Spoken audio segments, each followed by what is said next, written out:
Hi everyone, Joe here again with another video, and yes, I am wearing the same outfit that I wore for the last two videos because it's still the same day, and I'm trying to record a few videos in one go and kind of split them up so that I'm not doing this one huge video where the message kind of gets lost. So this is what we're doing and this is why we're doing it. Now, the title of the video is a bit clickbaity, I'll give you that one. My week from hell! It's not been that bad really. So what I want to talk about is my week leading up to my scan. Oh my goodness. So, everyone knows Clive, knows my cat, and I'm going to grab him to get him on camera. Hey buddy. How you doing, fella? Now, oh, here he is, this little fluff ball here. He is my best mate, right? My best friend at home, because I'm always here, and so's he, because he doesn't go outside. And you might notice he's got little patches on him, you probably can't see it that well, but he's got some patches on him where he had to have some fur shaved. So what happened is God, it's ridiculous to talk about. So the Thursday before my scan, so it's like 2 and a bit weeks ago, it was a Thursday, Friday, and Clive suddenly starts acting a bit strange at home. He jumps down off of the bed and he runs over to a corner and starts drooling. Really badly drooling, spaces out completely. I kind of go over to him to see if he's okay, like kind of start petting him. He's breathing quite heavily, quite laboured, like really pinched in. Can't tell, but I'm pinched in down here.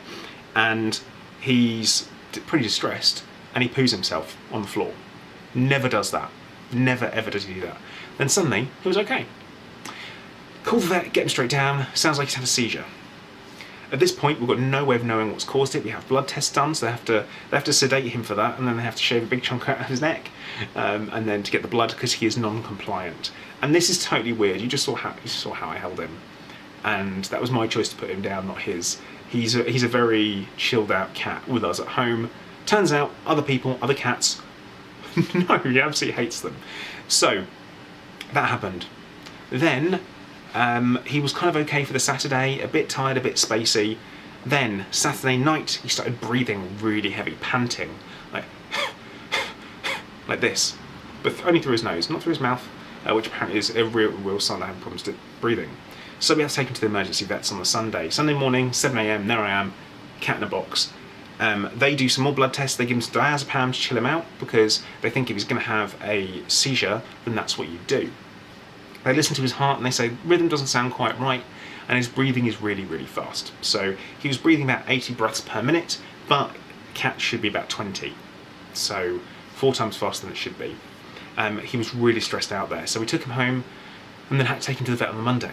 Took him in on Monday, and we're still suspecting a seizure at this point, but the mention of the heartbeat sounding a bit strange was like, okay, well, the emergency vet said, ideally, chest x-ray and ultrasound. So okay, cool, well, we'll have that done. Have that done at our usual vets. We have done the vets. They do the chest x-ray on the Monday.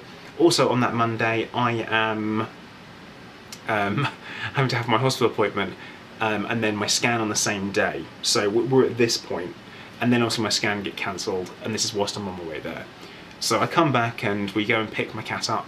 We bring him home and he's on a drip. At this point, and he's really, really stressed out and really, really upset, so it's kind of like a lot of stuff going on. And then the Tuesday, where my scan's been rearranged for, I kind of go in to have the IV removed, and he's okay. I get home and he starts doing the fast breathing thing again. Immediately take him back down to the vet. Take him back down there. Vet goes, right, this isn't right, this is a real concern. Pump full of painkillers, pump full of decongestant, because it's concerning, might have fluid around his heart. And the look at the x-ray at this point doesn't really look like that, but his heart looks slightly enlarged. So the Wednesday we have to then take him back in. Oh, I had to give him an injection at home on the Tuesday night. And at this point I'd never injected anything or anyone. So that was a surprise. I had to be taught how to do it at the vet, so I had a bit of a practice. And we gave it a go. And he took it like a champ, which is good. We also started him on heart medication, just to be on the safe side as well, so that we could kind of assume, the assumption currently is his heart is swollen, there's something wrong with it, we need to find out what it is. We then go and have to take him back for the ultrasound, and he's about there for an hour and a half. And I go and take him there, and I'm pretty stressed out at this point, as I'm sure you can imagine, rushing around. Been a very busy and expensive few days so far. Take him in, and he, it turns out, after having it done, he's got shave patches here and here from where they have to sedate him. And the sedation they had to use as well was a sedation that he has to burn off, his metabolism has to get rid of, rather than something that could be reversed, because it's safer for the heart. Drop him off, come home, chill out. My mum turns up. Great timing, because I needed some company. I need to talk about it. So, thanks Mum. I know you watch.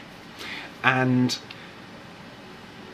yeah, we have to go and pick him back up again. We go pick him back up, and it turns out he has what's called hypertrophic cardiomyopathy. Now, what that means is that the walls of his heart are way too thick. And so his heart will struggle to beat. There's not enough blood coming in to his heart to be able to be pumped around efficiently. And on top of that, he also has quite a large blood clot in the left side of his heart, which is a concern.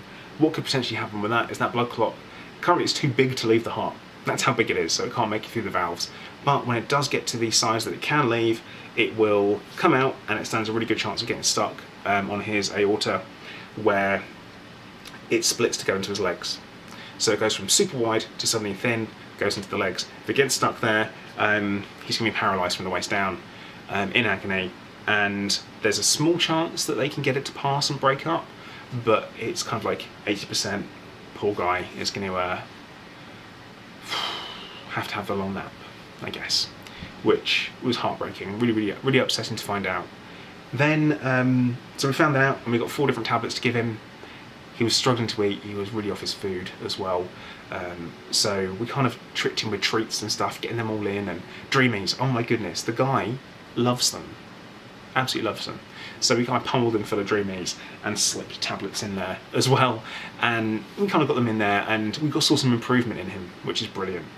Now, how long that lasts for, no one knows. It's kind of how long is a piece of string, but it's not a very long piece of string. It's kind of months we're talking, which we've all heard before, I've heard before, and I'm still here years later, so let's focus on that it isn't always right. Now, unfortunately, he picked up a cold whilst he was at the vet's, so we had to have him back in on the Saturday, because he was off his food, to have an antibiotic, and then he kind of stayed off his food, and we were having to grind up his tablets and squirt them in his mouth. And on that Monday, so last Monday, I got my scan results. We came home, we were all prepped to celebrate with my parents, we're going to go out for something to eat, go out for lunch, and then this cat is coughing and sneezing and spluttering everywhere, and I'm like, okay, we can't do this, we've got to, off his food, wouldn't eat, wouldn't touch any of his treats, so we took him to the vet, and we had to, he was like, okay, well, we're going to try a couple of different things. Again, he's really worried about how stressed out the cat gets, because we can't, it's important. And yeah, we end up being sent home with an appetite stimulant. He gives him an injection of the anticongestant or decongestant, also a diuretic injection as well, just to kind of keep him going. And we managed to squirt this, God, it was awful. We managed to squirt the appetite stimulant into his mouth after grinding it up and mixing it with water, and it just went everywhere. I had some on my beard, had some on my shoulder, side of my head, but it made him eat. So we managed to get him to actually eat some stuff. He hates sardines apparently, he doesn't like tuna, which is weird for a cat, but that's him, that's what he does now. So his appetite picked up, he kind of snuffled around quite a bit. I ended up, he kept coming into his carry box, and he'd stay in there and sleep in there. So I got a hot water bottle, heated that up, put it down next to it so he could keep warm. He'd come, jump on the bed and come under the covers and sleep next to me and stuff, so to keep warm again. But he's improved as time's gone on. We also had to squirt the medicine into his mouth as well when he wasn't eating food, because it was getting to the point where it's like, look, he has to have this, otherwise he's going to die. So we had to do that. And he has made a astonishing recovery. He's still a little bit snuffly every now and then, and I mean like once or twice a day now. So it's massive improvement. But oh my goodness, that week. Oh. So that's why I kind of took a bit of a break last week of literally everything. Haven't streamed, Haven't recorded any videos, I've done nothing, I've just totally chilled out, which has been really nice. And I guess I'm coming into this week with a bit more of a renewed passion for life. I did want to go to the gym and start going to the gym again, but that sounds like going somewhere dirty, so I'm focusing on playing my Beat Saber and keeping fit. So yeah, what a week, huh?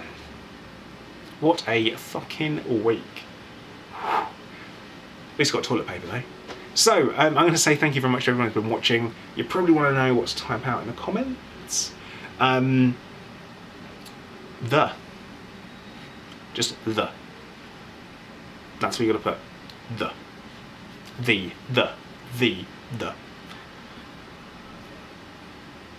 Someone will work it out.